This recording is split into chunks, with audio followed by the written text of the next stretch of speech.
Hey guys, welcome back to another video. My name is Frankie, the host of this channel, and today I'm going to be repotting this really huge, well maybe not huge, but this really big jade plant, also known as Crassulivata, into this new ceramic pot that I recently got. So let us get started.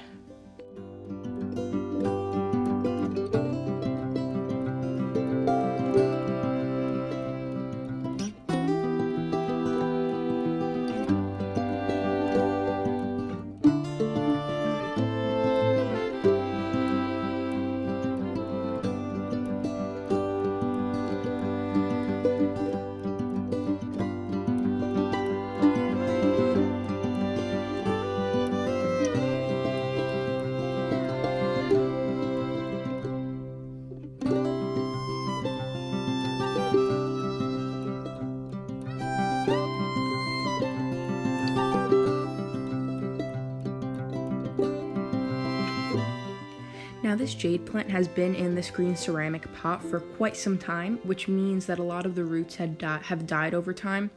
And so what I had to do here was take off a ton of the roots, and that's why it looks like it has a very small root ball, just to ensure that all the healthy roots get to grow and have enough room, and that the old roots don't rot out and kill the newer fresh roots.